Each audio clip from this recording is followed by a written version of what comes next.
सभी ध्यान की अवस्था से बाहर आ सकते हैं। जय गुरुदेव।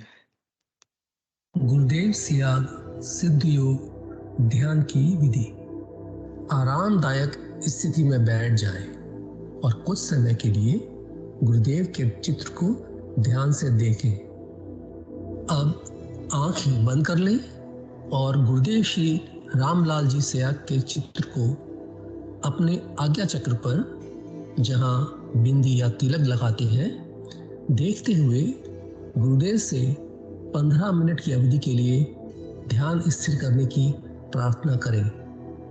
अब गुरुदेव के चित्र को आज्ञा चक्र पर देखते हुए साथ ही संजीवनी मंत्र का मानसिक जाप बिना होंठ और जीभ हिलाए करते हुए ध्यान करें।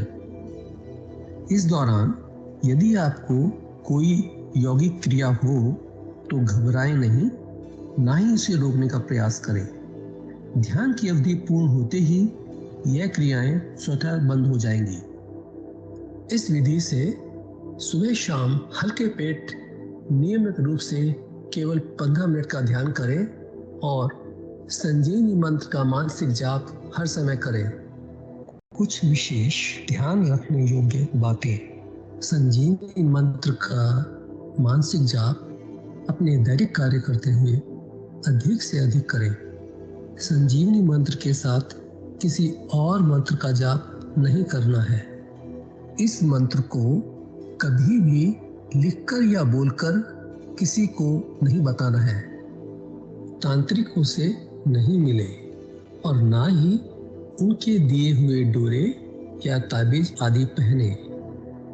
यदि पहना हुआ है तो यह साधना शुरू करने से पहले निकालकर फेंक दें।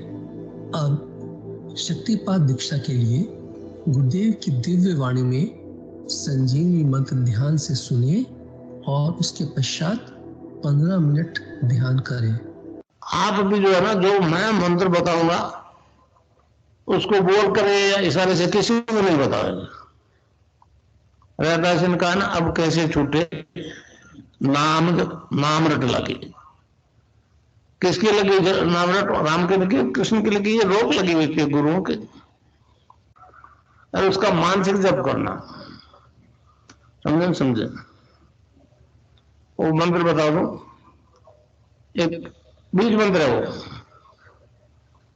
अब बरगद का पेड़ का बीज राई के दाने जितना होता है, किलोमीटर में फैलेगा, उसका होता है एक शब्द क्लीन शब्द, क्या आधा ला में मिला हुआ, बड़ी की मात्रा और बिंदी, उसका उच्चारण होगा क्लीन गा।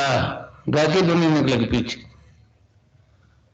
आप अंग बोलो, यहां स्ट्रोक लगता है, अंग बोलो। कभी मनी मैंने बोल के देखो, अंग बोलो तो यहां स्ट्रोक लगता है। तो इसमें क्लिंग बार बार आया। अब वो लय नहीं बनती क्लिंग एक में, तो हमारे ऋषियों ने इसको जपने का तरीका बताया। Cling Krishna cling, cling Krishna cling. क्री लगनी चाहिए, क्रय में क्री। एक ही मात्रा नहीं लगेगी तो राधा तत्व शामिल नहीं होगा, और राधा के बिना कृष्ण आधा। तो ये इसमें राधा और कृष्ण का मंत्र है। राधा तत्व है सांसारिक सुख देगी, कृष्ण मोक्ष देगा।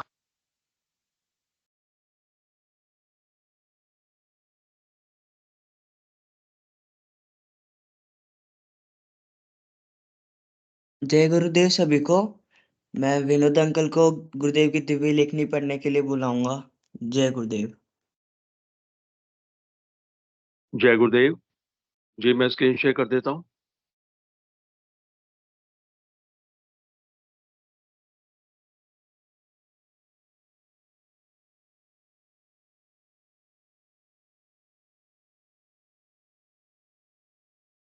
जय गुरुदेव। गुरु भाई स्क्रीन शेयर हो गई क्या? हाँ जी, हाँ हो गई जी। मैं शुरू करता हूं।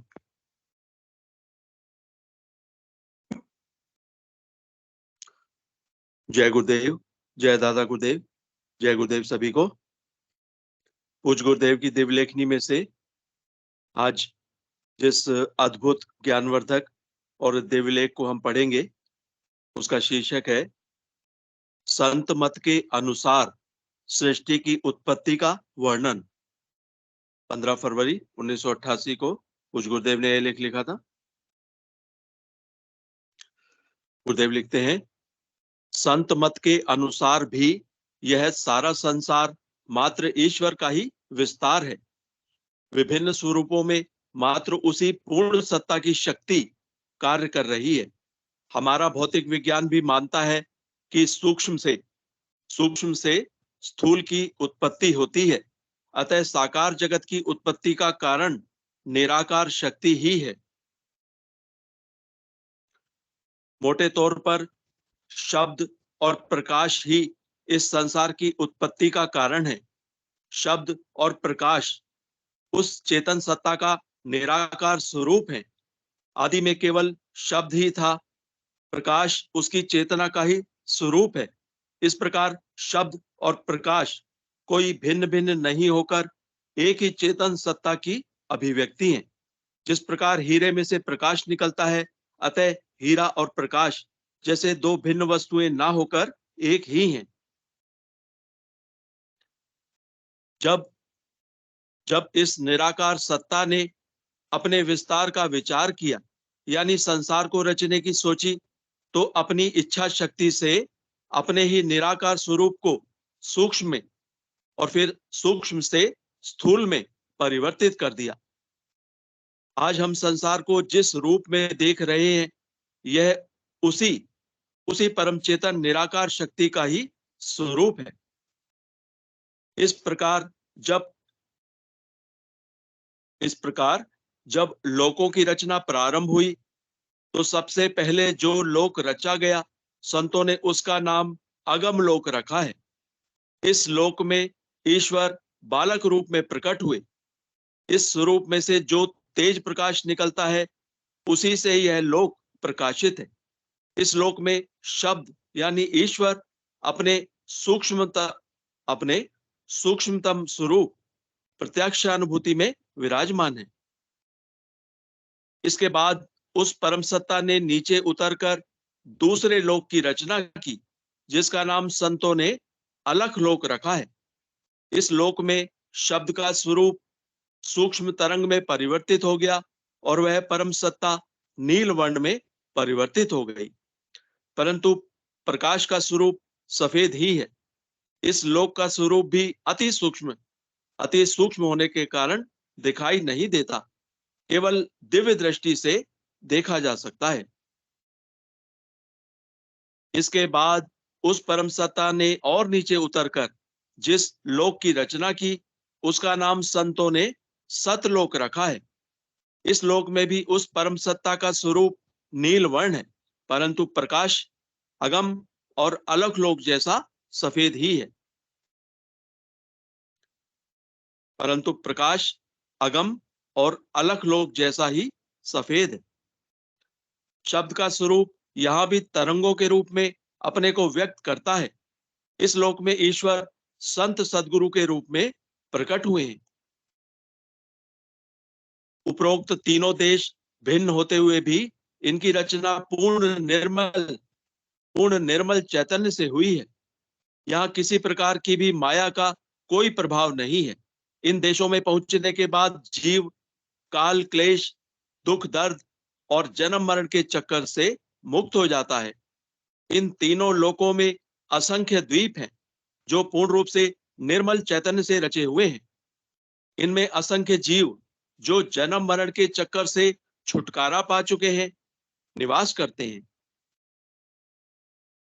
इसके बाद नीचे उतरकर उस परम सत्ता ने ब्रह्मांड की रचना की। यहाँ उस सत्ता ने अपने आप को दो रूपों में प्रकट कर लिया, शुद्ध चैतन्य और शुद्ध माया, अर्थात शब्द एवं रोशनी। शुद्ध चैतन्य और शुद्ध माया से ब्रह्मांड यानी ब्रह्मलोक की रचना हुई। इसके नीचे के स्थान को संत लोग सहस्त्रदल कमल कहते हैं। यहाँ पर वह सत्ता राधा और कृष्ण यानी शब्द और रोशनी के रूप में अलग अलग प्रकट हुई। इन एक ही सत्ता के दो विभक्त स्वरूपों से सत, रज, तम यानी ब्रह्मा, विष्णु और महेश पैदा हुए। इन तीनों शक्तियों से पहले एक शक्ति और पैदा हुई थी, जिसका नाम इस युग में गायत्री शक्ति के नाम से जाना जाता है। यह शक्ति ज्ञान की देवी है। इसके बाद इन तीन सत, रज और तम यानी त्रिगुणमयी माया द्वारा जिस नीचे के लोक की रचना हुई, उसे पिंड का देश या मृत्यु लोक कहते हैं। इसमें 6 चक्र होते हैं। इस रचना में देवता, मनुष्य और निम्न चारों प्रकार से पैदा होने वाले जीव शामिल हैं। पहले जेरज, जो झिल्ली में लिपटे हुए पैदा होवे। दूसरे अंडज, जो अंडे के अंदर पैदा होकर प्रकट होवे। तीसरे स्वेदज, जो पानी और पसीने से पैदा होकर प्रकट होवे। चौथे उद्भिज, जो जमीन में पृथ्वी और गर्मी से पैदा होवे। उसमें सभी प्रकार की वनस्पतियां सम्मिलित हैं। इस प्रकार इन सभी जीवों को कर्मों के अनुसार चलाने के लिए 5 प्रकार की वृत्तियां पैदा हुई। काम, क्रोध, लोभ, मोह और अहंकार। इसके अलावा 4 प्रकार के अंतःकरण प्रकट हुए। मन, चित्त, बुद्धि और अहंकार। इसके अलावा जीवों के 5 ज्ञानेंद्रियां, आंख, कान, नाक, जबान रस का स्वाद लेने के लिए और त्वचा। इसके अतिरिक्त 5 कर्मेंद्रियां भी दी। हाथ, पांव, जबान बोलने के लिए, पेशाब की इंद्री और पखाने की इंद्री।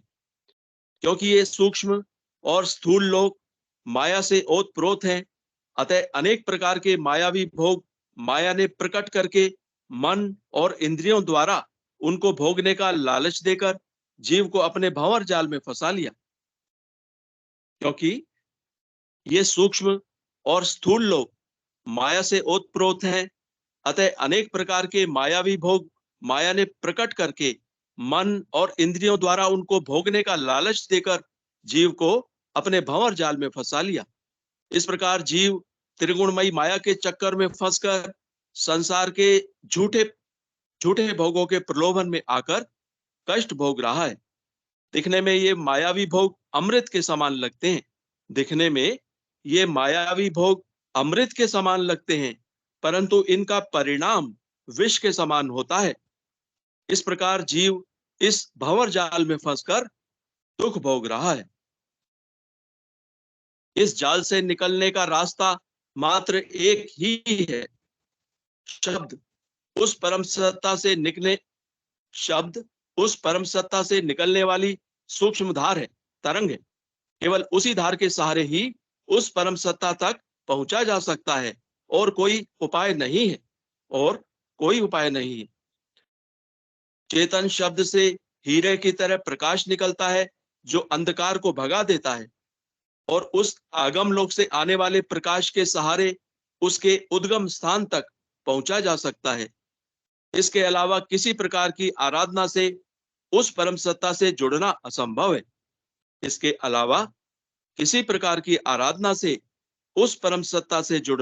असंभव है। माया के क्षेत्र की विभिन्न प्रकार की शक्तियां 6ठे चक्र तक के सभी नाशवान भोग देने में समर्थ हैं। जीव इन भोगों के चक्कर में फंसकर भूल भुलैया में फंसकर रह जाता है और पूरा जीवन इनके चक्कर में व्यर्थ ही गंवा देता है। फिर अंत समय में भारी पश्चाताप करता है, परंतु उस समय तक नाव पानी से इतनी भर चुकी होती है कि उसे डूबना ही पड़ता है, बचने का कोई मौका नहीं रहता। इन सभी चक्करों से बचने का रास्ता हमारे सभी संतों ने संत सदगुरु की शरण लेना ही बताया है। सभी ऋषि कह गए हैं, जो कुछ ब्रह्मांड में है वही पिंड में है। सभी ने एक स्वर में कहा है, ईश्वर घट घट का वासी है। फिर इस युग के लोग उसे बाहर कैसे पा सकते हैं? अंदर का रास्ता वही बता सकता है जो उस पर चलकर अंदर का रास्ता वही बता सकता है जो उस पर चलकर उस परम सत्ता का साक्षात्कार कर चुका है, जो उसकी प्रत्यक्षानुभूति कर चुका है। उस परम सत्ता से जुड़ा हुआ चेतन व्यक्ति ही असली भेद उस अगम के रास्ते का जानता है। ईश्वर करोड़ों करोड़ों सूर्यों से भी तेज शक्ति का पुंज है। गुरु उस तार का नाम है जो उस पुंज से जुड़ा हुआ है। अगर आपका संबंध उस तार से हो जाता है तो आपके अंदर तत्काल प्रकाश प्रकट हो जाएगा। उस चेतन गुरु का दिया हुआ शब्द तत्काल आपके अंदर प्रकाश पैदा कर देगा। इस प्रकार आपके अंदर जो शक्ति माया में लिपटी हुई अचेतन अवस्था में पड़ी हुई है, तत्काल चेतन होकर माया रूपी अंधकार को क्षण भर में भगा देगी।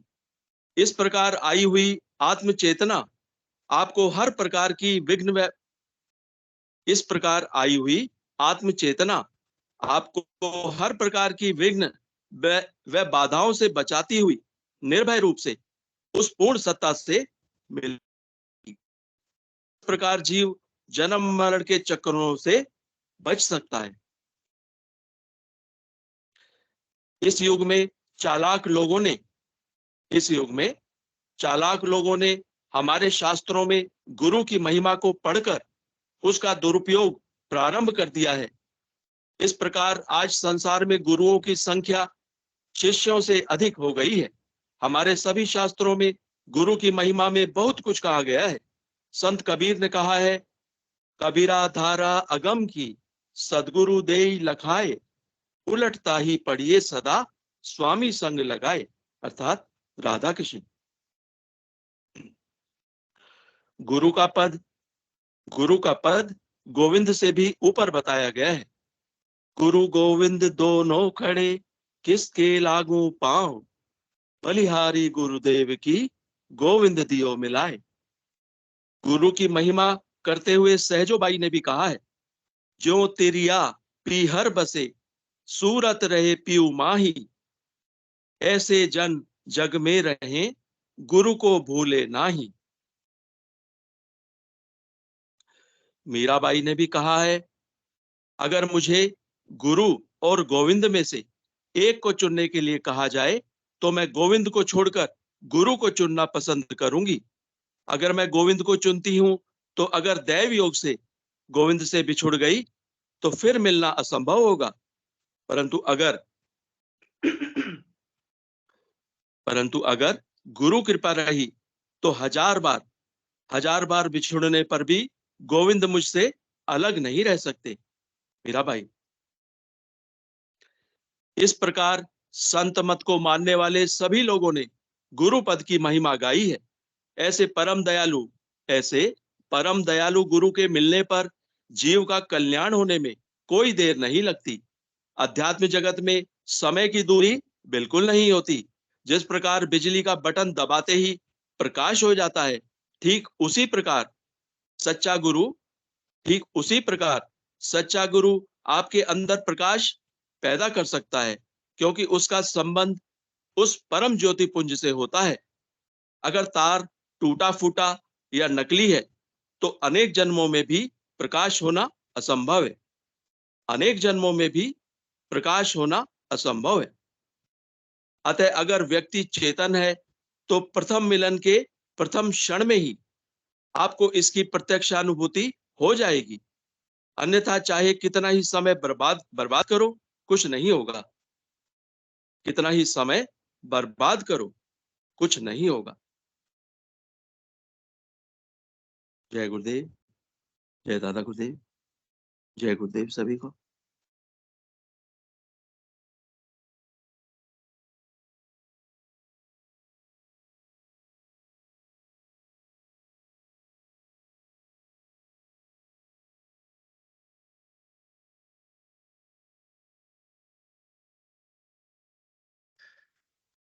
जय गुरुदेव।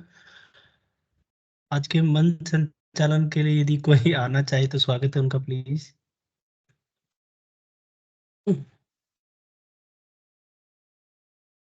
जय गुरुदेव। कार्यक्रम को आगे बढ़ाते हैं।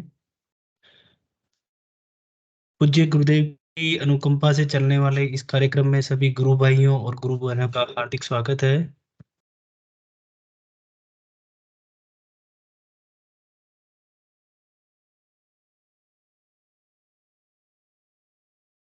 गुरु ब्रह्मा, मेरी आवाज आ रही है भाई साहब ने? जी आ रही है भाई साहब। जी हाँ, अरे गुरु ब्रह्मा गुरु विष्णु गुरु देव महेश्वर है, गुरु साक्षात पर ब्रह्म तस्मै श्री गुरुवे नमः। अध्यात्म विज्ञान सत्संग केंद्र जोधपुर के संस्थापक पूज्य गुरुदेव श्री रामलाल जी सियाग एवं दादा गुरुदेव श्री बाबा श्री गंगाई नाथ जी योगी को कोटि कोटि प्रणाम, बार बार प्रणाम। हम इस लाइन के आदमी नहीं थे, बट जो आज दिव्य लेखनी पढ़ी है, जो भगवान ने बताया है सच्ची अध्यात्म विज्ञान क्या है, सच्चा विज्ञान क्या है, कैसे उसका निर्माण हुआ है और कैसे अगमलोक की बात बताई है भगवान ने आज बड़ी ही विस्तृत। और मैं ये कहूंगा कि आई थिंक बहुत कुछ कवर हो गया इसके अंदर, बहुत कुछ कवर हुआ है आज, है ना। बड़ा ही आनंद आया विनोद भाई साहब, मजा आ गया, है ना जी। मुझे बहुत शॉर्ट में ये समझ में आया कि केवल गुरु की शरण में चले जाओ, सारी कहानियां एक तरफ रख दो, बस अपना काम खत्म। बस क्या गम, क्या अलख, बड़े बड़े ऋषियों के काम, ये सब एक तरफ हैं। और केवल भगवान के शरण में जाना और गुरु की कृपा हो जाना, दया हो जाना, मेहरबानी हो जाना, अपनी नैया पार हो जाएगी। शॉर्ट यही समझ में आया। बट व्याख्या बहुत अच्छी थी सच में ही, इतनी बड़ी व्याख्या, इतनी बड़ी व्याख्या। जय गुरुदेव। कोई कल्पना नहीं है इसकी। सभी भाग लें प्लीज इसमें, गुरु की महिमा जो बताई गई है ना, अनंत है गुरु वास्तव में। गोविंद से भी बड़ा है गुरु, और वो दया करता है हम पे। जय गुरुदेव भाई साहब। सब गुरु भाइयों का स्वागत है, नए गुरु भाई गुरु बहनों का। ये कार्यक्रम नियमित रूप से चल रहा है। सुबह हम इस कार्यक्रम में 5 बजे से लेके 5:15 बजे तक गुरुदेव की दिव्य वाणी सुनते हैं। उसके बाद 5:15 से लेके 5:30 तक सभी ध्यान करते हैं। आप सभी को ये जान के बड़ी खुशी होगी कि कितने सीरियस है गुरु भाई अपने। जो संख्या सुबह नहीं रहती उससे ज्यादा संख्या, सॉरी, जो संख्या शाम को नहीं रहती उससे ज्यादा संख्या सुबह रहती है आजकल। बड़ा ही मतलब इतने सीरियस गुरु भाई हैं जो लिटरली मतलब, और बहुत अपने गुरु भाई, ये हिंगू भाई साहब हैं, एक गुरु बहन भी हैं। बहुत कंट्रीब्यूशन है उनका, मतलब ना नियमित कार्यक्रम को करते हैं वो। और बड़ा अच्छा लगता है कि इतनी संख्या सुबह आती है, केवल ध्यान करते हैं, अपना लॉग आउट होते हैं, अपना अपना काम करते हैं। तो उस कार्यक्रम की एक अलग ही आनंद है, उसका सभी आनंद ले सकते हैं। आप लोग भी ले रहे होंगे, आप सब लोग। इसी क्रम में शाम को भी ये कार्यक्रम रहता है ना। 7 बजे गुरुदेव की दिव्य वाणी सुनते हैं हम। 7:30 से लेके 7:45 तक हम ध्यान करते हैं। और ध्यान के बाद मतलब ये जो दिव्य लेखनी भगवान की चलती है, इसमें थोड़ा थोड़ा समझ में आता है। मैं ये तो नहीं कहूंगा कि अपने को बहुत कुछ आता है, बस थोड़ा थोड़ा समझ में आता है। चक्षु खुल जाते हैं वास्तव में भगवान ने क्या क्या लिख रखा है। इतना शॉर्ट में कितनी विशाल चीजें, विशाल सार गर्भित चीजें लिख रखी है। कोई आए ज्ञानी जो अपना ज्ञान लगाने आए। कई बार चर्चा करते हैं ना कि उसको गीता का ज्ञान है, उसको रामायण का ज्ञान है, उसको महाभारत का ज्ञान है। पढ़ ले इस गुरुदेव की छोटी सी किताब को, है ना। एक एक छोटे छोटे लेख में ही इतना सार है। और उन सबका भी सहारा है कि भगवान की शरण में चले जाओ, गुरु की शरण में चले जाओ। जय गुरुदेव। कार्यक्रम को आगे बढ़ाते हैं भाई साहब। मुझे तो अभी हार्डली लास्ट में ही अभी इसका मौका मिला कि मैंने सुना इसको, बट मुझे तो आनंद आ गया भाई साहब। जी, कार्यक्रम को बढ़ाते हैं भाई साहब आगे। आज तो इतना बड़े टॉपिक दिए भगवान ने। अगम लोक, अलग लोक हैं, गुरु महिमा, गुरु गोविंद दोयो मिले, काके लागू पाओ, बलिहारी गुरु आपने गोविंद दियो मिलाए। जय गुरुदेव, जय गुरु। संजीव भाई साहब याद आ रहा है मुझे, ग्रेटर नोएडा वाला यदि हो तो स्वागत है बुलेटिन का। अच्छी व्याख्या करते हैं वो भी गुरुदेव की। डॉक्टर साहब स्वागत है आपका, डॉक्टर प्रवीण जी। आप, मुझे पता है बहुत कुछ है इस मैटर पे बोलने को हमारे पास। डॉक्टर रंगलाल जी प्रवीण भाई जी, साहब, कल की जय श्री गुरुदेव, जय श्री दादा गुरुदेव, क्या कह रहे थे भाई साहब? स्वागत है भाई साहब। आज की दिव्य लेखनी में थोड़ा प्रकाश डालें आप भी, आपका क्या हाँ मत है? जी, दिव्य लेखनी थोड़ा सा मैं लेट ज्वाइन कर पाया, थोड़ा जो लास्ट का पार्ट था वही विनोद भाई लास्ट चल रहे थे वो सुन पाया। तो जैसे गुरु की महिमा बताते हैं कि गुरु गोविंद दोई खड़े, तो गोविंद को छोड़ के मैं गुरु का क्या नाम है, मुझे मेरा गुरु चाहिए, मतलब मुझे गोविंद से वही मिला सकता है। तो जो दिव्य लेखनी का सार था वो यही था कि हमारा समर्पण जो है वो परमपिता परमेश्वर अगर शक्ति का पुंज है, तो गुरुदेव भगवान समर्थ गुरु उसका उससे मिलाने वाला वो तार है, उसका माध्यम है। इसलिए सभी जितने भी आध्यात्मिक संत महात्मा हुए हैं जिनका हम आज बड़े आदर मान सम्मान के साथ नाम लेते हैं, उन्होंने गुरु की महिमा पे ही प्रकाश डाला है। और गुरुदेव भी कहते हैं कि ये आध्यात्मिक ज्ञान बिना गुरु की कृपा के संभव नहीं है। रंगलाल भाई साहब, गुरुदेव ने भी ये कई बार कहा है। और जितने भी आध्यात्मिक संत, मीराबाई, सहजोबाई, आज जो दिव्य लेखनी में जिनका वर्णन किया, वो सबके भी गुरु थे।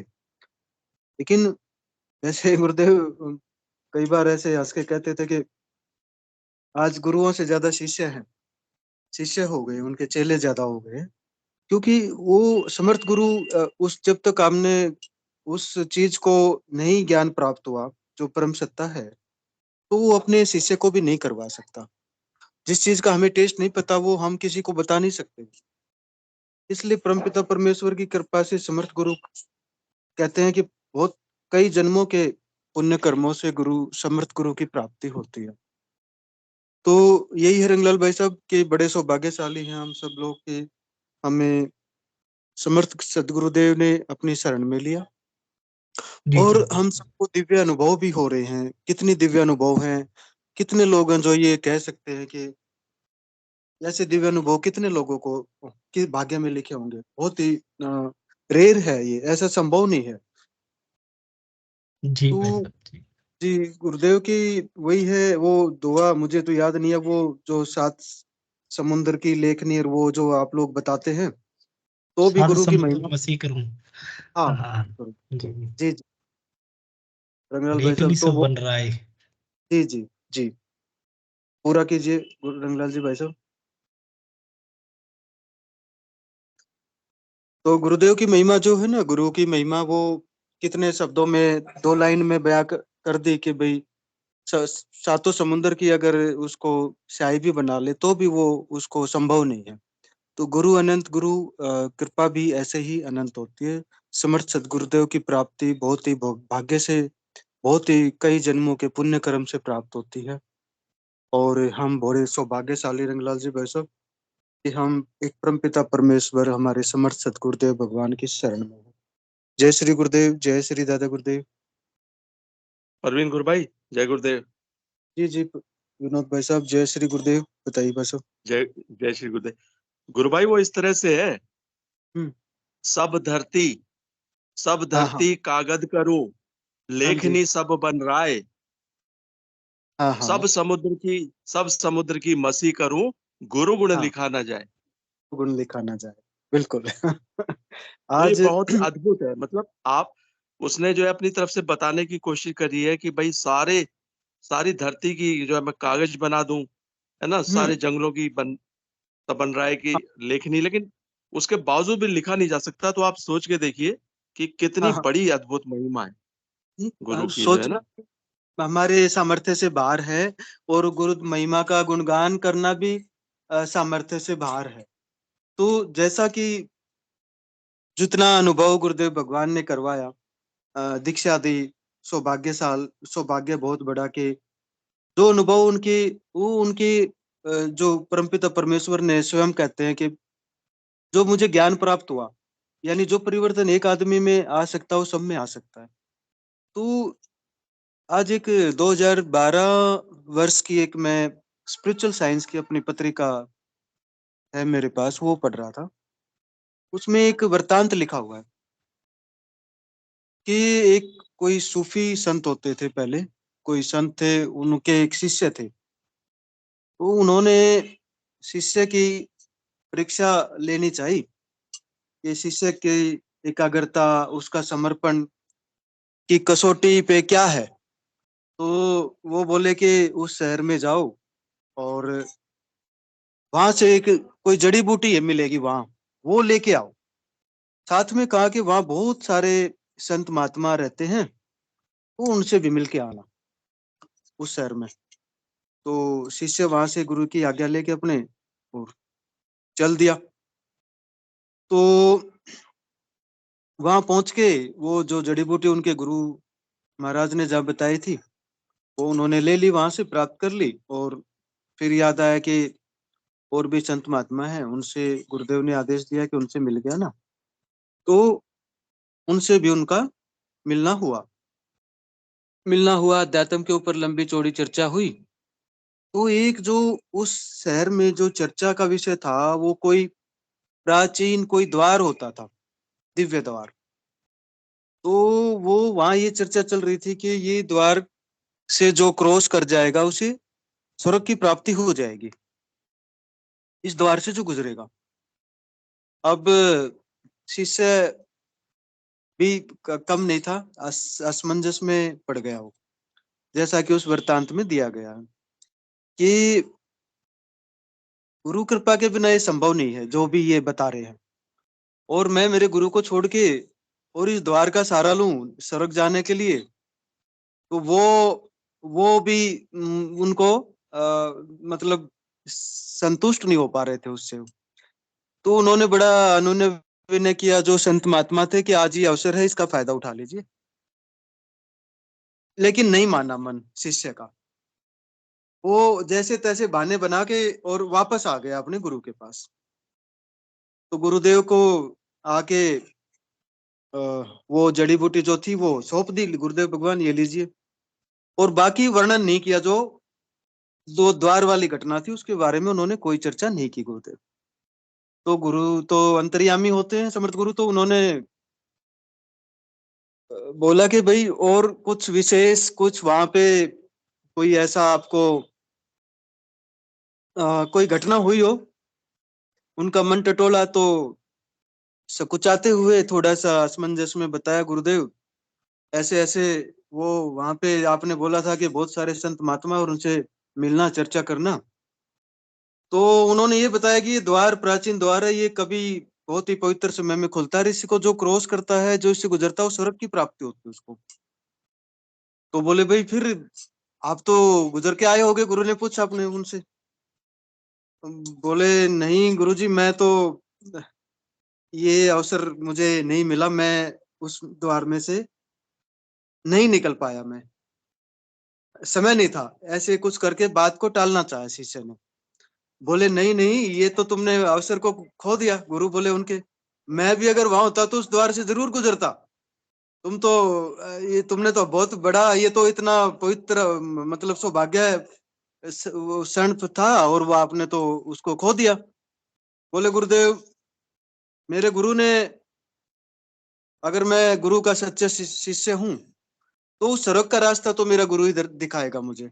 मुझे वो द्वार पे मुझे विश्वास नहीं था और मुझे ऐसा मेरे मन इसको स्वीकार नहीं कर रहा था कि मैं मेरे समर्थ गुरु को अलावा कोई और भी कोई रास्ता है जो मुझे उस परमपिता परमेश्वर से मिलवा सकता है। तो गुरुदेव गदगद हो गए सुन के, शिष्य के मन को टटोल लिया, समर्पण की कसौटी पे खरा भी उतर गया शिष्य। इसका देखो, ये गुरु तो एक ही चीज मानता है कि समर्पण गुरु शिष्य का। और उससे पहले गुरुदेव अपना जो ज्ञान है उनको जो उनका सामर्थ्य है, उसका भी परिचय करवाता। अपने शिष्य को वैसे ही कोई धारणा नहीं बनती किसी की। तो जैसे सिद्धयोग में गुरुदेव भगवान से दीक्षा लेके कितना परिवर्तन हो रहा है, क्रांतिकारी परिवर्तन हो रहा है, क्रियात्मक बदलाव आता है, समस्याओं का समाधान होता है, और आध्यात्मिक यात्रा में हम उन्नति करते हैं, इसलिए दिव्य अनुभव हमें होते हैं। तो गुरु ने कहा कि तू बड़ा धन्य है और मैं भी धन्य हूं कि मुझे तेरे जैसा शिष्य प्राप्त हुआ। तो शिष्य ने बोला, गुरुदेव मैं जो भी हूँ आपकी कृपा से हूँ, मेरा कोई सामर्थ्य नहीं है, और मुझे समर्थ गुरु मिले इसलिए आपकी कृपा से मेरा मन नहीं डगमगाया कि मैं उस द्वार से गुजर के स्वर्ग को प्राप्त होता हूँ। तो ये था रंगलाल जी भाई साहब, ये अपनी स्पिरिचुअल साइंस मैगजीन में पढ़ा, आज बड़ा आनंद आया पढ़ के, और अवसर भी मिला कि इसका हमने चर्चा भी की इस विषय पे। जय श्री गुरुदेव रंगलाल जी भाई साहब।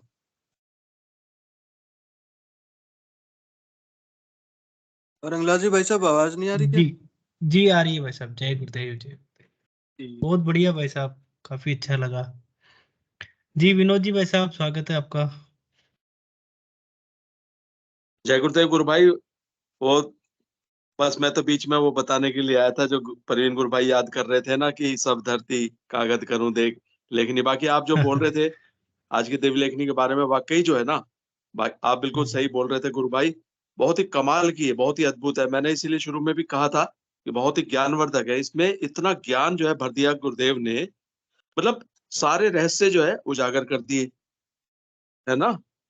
जी जी सारे रहस्य उजागर कर दिए कि किस प्रकार जो है वो ईश्वर ने, जो करोड़ों सूर्यों का पुंज है, निराकार स्वरूप में है, जब उसने संसार को रचने की सोची तो किस प्रकार से उसने अपने आप को पहले सूक्ष्म में, फिर स्थूल में, फिर उसके बाद 3 लोकों की रचना करी। सबसे पहले अगम लोक उसकी रचना करी, फिर उसके बाद जो है अलख लोक, जिसे संतों ने नाम रखा अलख लोक, फिर सतलोक, जहां से उसने अपने आप को सदगुरु के रूप में प्रकट किया, परिवर्तित किया। और फिर उसके बाद जाके ये ब्रह्मांड की रचना करी, मृत्यु लोक की रचना करी। और इसके अलावा फिर किस तरह से जो है जीव, सारे जीव जो है उनकी रचना हुई। और इसी बीच उन्होंने अपने आप को त्रिगुणमयी माया के रूप में भी परिवर्तित किया, सत, रज और तम, जिसको हम ब्रह्मा विष्णु महेश कहते हैं। और फिर बाद में जो है, तो वो कितना अद्भुत ज्ञान है उसमें। और आगे फिर कि वो कर्मों के अनुसार जीव को चलाने के लिए। अब यहाँ पे भी देखिए जो उनका जो एक उन्होंने एक सिद्धांत रचे हैं एक तरीके से, वो भी इससे जो है परिलक्षित होते हैं, प्रकट होते हैं। उसके बारे में भी पता चलता है कि वो कर्मों के अनुसार चलाने के लिए 4 प्रकार के अंतःकरण दिए, और ज्ञानेंद्रियां दी, कर्मेंद्रियां दी। और ये भी बताया कि जो है क्यों जो है वो जन्म मरण के चक्कर में फंसा हुआ है, क्योंकि वो माया के प्रभाव में है। और मायावी शक्तियां जो है छठे चक्र तक की वो सुख सुविधाएं, भौतिक सुख सुविधाएं वो देने में, प्रदान करने में जो है समर्थ हैं। तो वो वहीं पे ही बस भटका के रखती हैं जीवों को। इसीलिए हम देखते हैं करोड़ों जीव जो है बस वो इन्हीं चक्रों में फंसे हुए हैं। और इसीलिए कहा गया, विवेकानंद जी ने भी जो कहा था ना गुरुदेव को, कि अध्यात्म के रास्ते में आप आगे नहीं बढ़ सकते गुरु के बिना। तो वही है कि जो है छठे चक्र से ऊपर जो आज्ञा चक्र है, वहां से आगे की यात्रा जो है, आज्ञा चक्र से जो यात्रा शुरू होती है, वो गुरु के बिना नहीं की जा सकती। आज की लेखनी में एक और भी वर्णन आया था कि बाकी सारी आराधनाएं जो है वो बेकार हैं। आप जन्मों जन्मों तक भी भटकते रहोगे तो भी नहीं होगा। तो गुरु भाई आप भी कुछ बोलिए, कमाल की भाई वास्तव में साहब। बड़ी हाँ अद्भुत। भाई साहब, जी मुझे एक बहुत अच्छी चीज इसमें ये लगी कि जितनी भी नॉलेज है ना, मतलब कोई कमी नहीं है, गुरुदेव ने सारी इसमें रख दी, सारे की सारे संसार की जो नॉलेज है। बट जी इससे भी एक अ, बहुत अच्छी बात जो मैंने पहले भी बता दी, दोबारा रिपीट करना चाहूंगा। जी जी गुरु एक अलग पद है, गुरु के प्रति समर्पण हो जाओ, सारा नॉलेज जीरो। और आपको भगवान मिल जाएगा बस।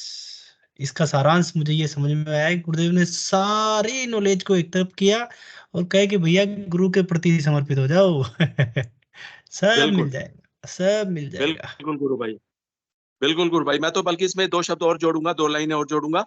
जो गुरुदेव कहते हैं ना कि कश्मीरी शैव दर्शन सिद्धांत के अनुसार जो है ईश्वर के 5 कार्य हैं, है ना? तो जी 5वां जी कार्य जी। जो है वो अनुग्रह का। अब वो 5वां कार्य हम्म। जो ईश्वर का अनुग्रह बताया गया है, वो भी गुरु रूप में ही जो है ईश्वर करता है। तो अनुग्रह जो है वो कार्य भी जो है गुरु करते हैं। और गुरुदेव हमारे ये भी बताते हैं कि शिष्य जो है गुरु को नहीं खोज सकता, गुरु ही शिष्य को। तो एक तो पहली बात तो ईश्वर का जो 5वां कार्य है अनुग्रह का, वो गुरु रूप में होता है।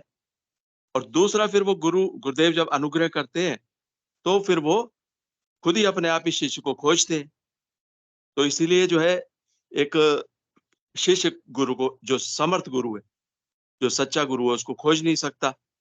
और जब गुरुदेव किसी को खोज लेते हैं, अपनी शरण में ले लेते हैं, तो फिर तो आप ये समझ लीजिए कितना वो दिव्य जो है, कितना भाग्यशाली है। क्योंकि जब गुरुदेव ने उसको खोज लिया, अपनी शरण में ले लिया, तो फिर तो उसकी यात्रा जो है वो अ, मुक्ति तक पहुंचे बगैर रुक नहीं सकती। और वैसे तो जी जी।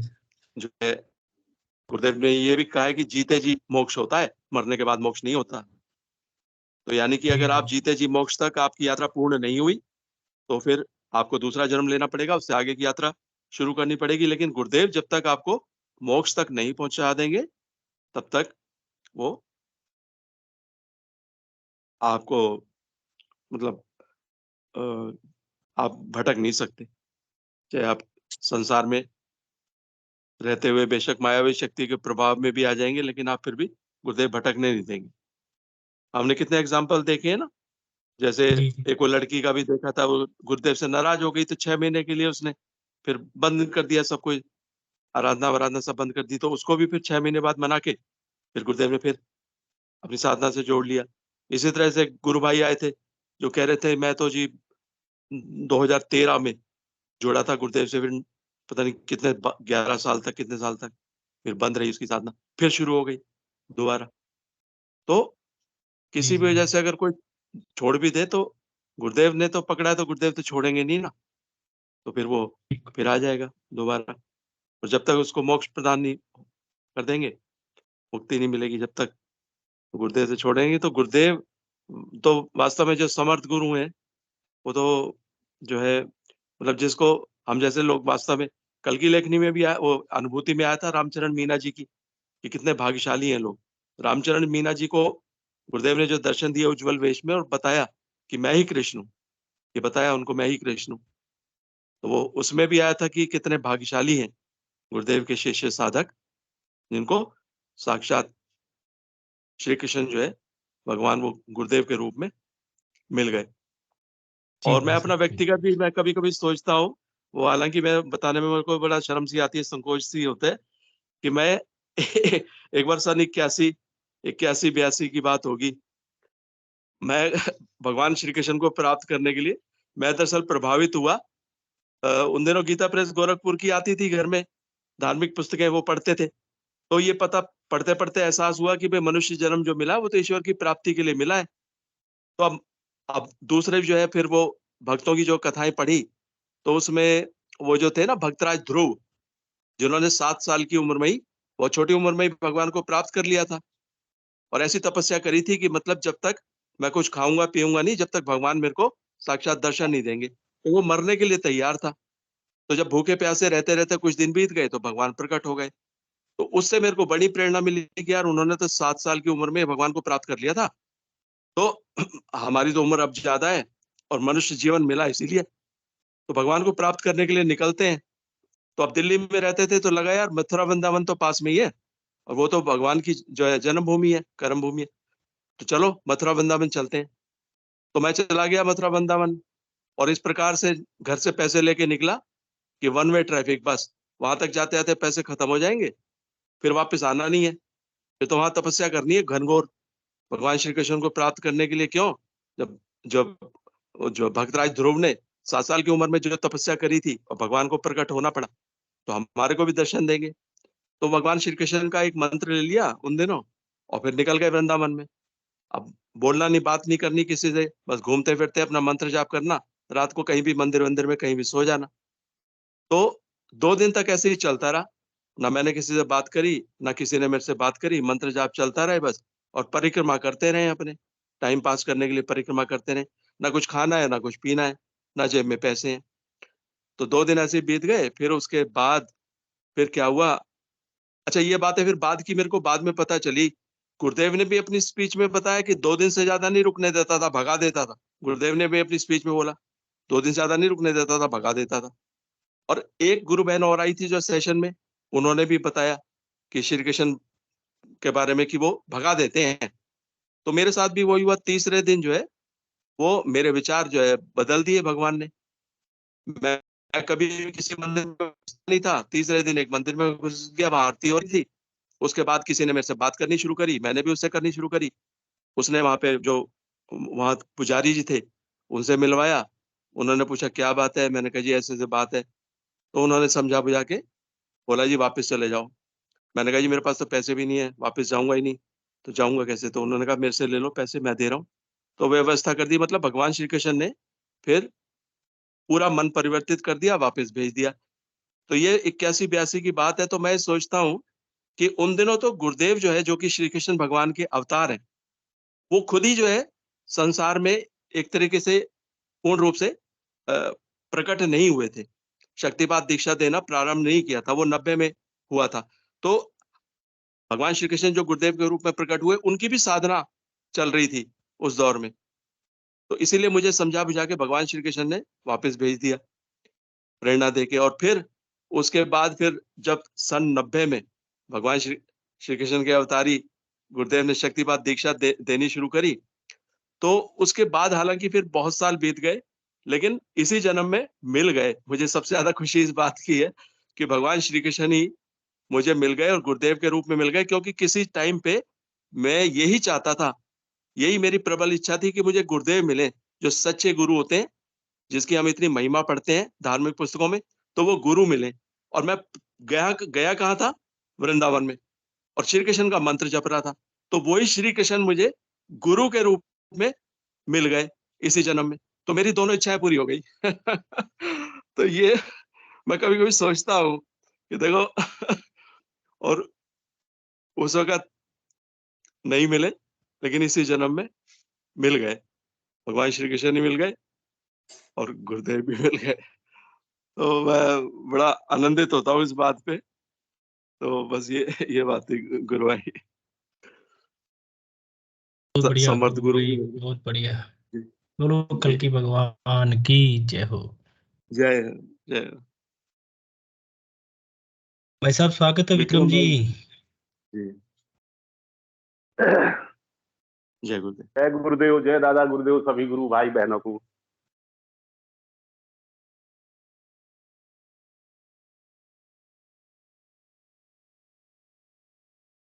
जय गुरुदेव भैया, मेरी आवाज आ रही? आ रही जी है गुरु गुरु भाई। भाई आ रही है आपकी आवाज। गुरु भाई ने कितने अच्छे अनुभव बताए अपने, मन बड़ा प्रसन्न हो गया। मुझे तो मूवमेंट होने लगा था सुनते सुनते। अब मेरा क्या हो रहा है, नाम जप करता रहता हूँ, जैसा भी धीरे धीरे बनता है। अब जैसे खाना खाने को बैठे, सुबह से अपन शुरू करें, है ना। नींद खुलती है तो धीरे धीरे मंत्र जाप कर होता है, और सेशन से जुड़ते हैं तो ध्यान हो जाता है। फिर अपन मंजन करने को चले तो मंजन करे तो गुरु दादा आओ मंजन करे। चाय पी रहे, पानी पी रहे तो गुरु भगवान को याद कर लिया, गुरु भगवान आओ पानी पिए। अब नहा धो के खाना खाने को बैठो, थाली सजी आ जाती है। तो अब कुछ दिन तो ऐसा करते थे कि थाली ले जाके दादा के सामने कि दादा इसको अमृत बना दो और फिर मैं भोजन करूंगा। अब क्या हो, अब मन नहीं मान रहा भैया। तो क्या हो रहा कि सब जैसे रोटी का कौर तोड़ा और सब वस्तुएं उसमें लगाई और दादा गुरु के मुंह में लगाया और गुरु भगवान के फिर पानी पिलाने का रहता कि पानी पिला दे, मुंह पहुंच दे। तो कुछ भी चाय पिए, कुछ भी करे, तो अब आदत, पहले नहीं था ऐसा। पहले तो खाना खाते थे, कभी भगवान याद आ गया तो भगवान को बुला लिया, आओ भगवान। लेकिन अब तो बिल्कुल कुछ दिन से ऐसा कंटिन्यूज हो रहा है कि भगवान कुछ भी पानी भी पिए तो भगवान का नाम, तो बहुत अच्छा लग रहा है और ऐसा होना भी चाहिए। तो नाम जप से तो धीरे धीरे धीरे धीरे परिवर्तन होता है भैया, पक्का 100%। अब गेहूं की बोनी कर रहा था मैं ट्रैक्टर से सीडर में, तो मैंने कहा इसी का गेहूं पिसा के खाऊंगा, तो मैं अपना मंत्र जाप चालू करके गेहूं की बोनी कर रहा था कि मैं बीज डाल रहा हूं जमीन में। तो मैं अपने गुरु मंत्र चल रहा था, मेरा ट्रैक्टर चलाते चलाते हृदय में जाप चला ही रहा था। तो मेरा ये जो भी ये अन्न खाएगा, वो भी मेरे भगवान के नाम के बीज पैदा होंगे तो वो भी धन्य हो जाएगा। ऐसा मन में विचार आता है। मंत्र जाप करता हूँ, कभी खेत तरफ जाता हूँ, बड़े बड़े झाड़ शाखाएं हैं तो वो लताएं भी मेरा स्वागत करती है अगर मेरा मंत्र जाप चलता है। जो ऐसा महसूस आनंद होता है, बड़े बड़े बांस के झाड़ लगे हैं खेत में, तो ऐसा महसूस होता है कि जो लताएं भी स्वागत कर रही है मेरा। मैं अपने समर सदगुरु का मंत्र जाप कर रहा ना, तो ऐसा महसूस होता है मुझे भी, जो गुरु भाई ने अपने अनुभव बताए। मुझे तो बिल्कुल पक्का है कि अपन भगवान की याद में अपने गुरु की याद करते रहे तो वो जरूर जरूर अपना हृदय मजबूत करता रहता है। और ऐसा अनुभव होता है कि मेरे इर्द गिर्द भी भगवान है, मेरे साथ में चल रहे हैं। घर से कहीं बाहर जाना होता है तो गुरु भगवान की आज्ञा लेके, गुरु भगवान जा रहे देखना, या चलो आप साथ में कोई काम है तो विशेष, ऐसा ऐसा हो रहा है धीरे धीरे। जय गुरुदेव, जय दादा गुरुदेव, गुरु भाई। जय गुरुदेव भाई साहब। गोकुल जी भाई साहब, स्वागत है आपका।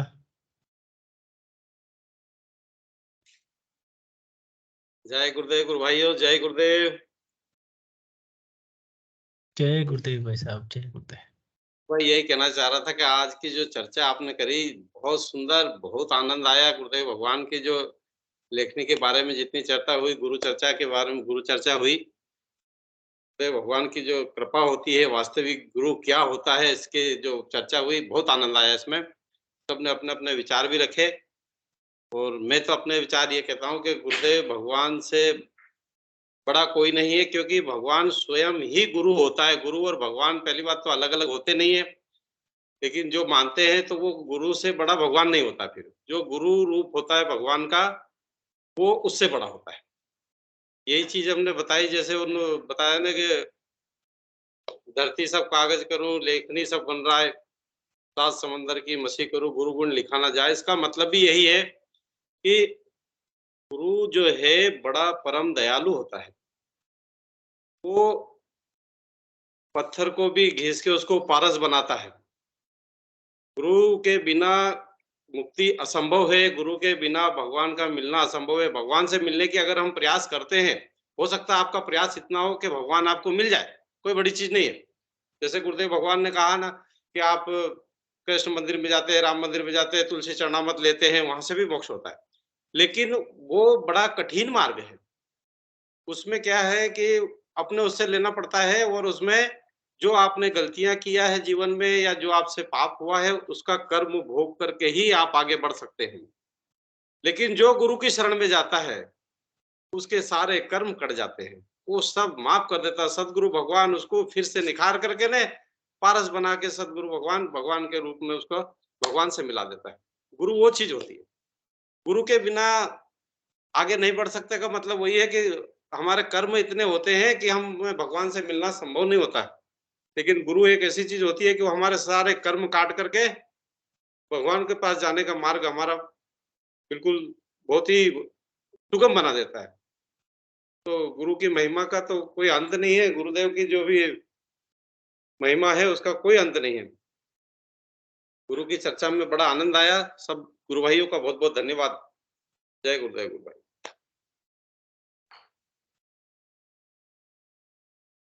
जय गुरुदेव भाई साहब, जय गुरुदेव।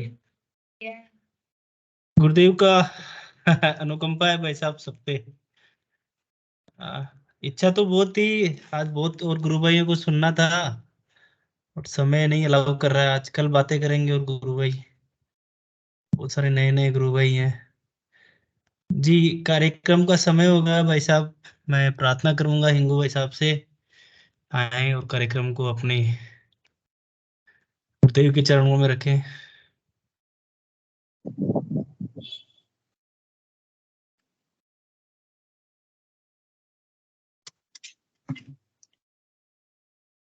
जय गुरुदेव सभी को।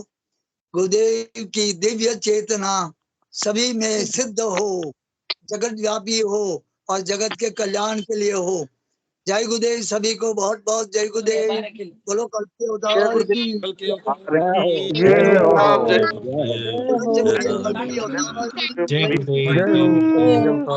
जय हो।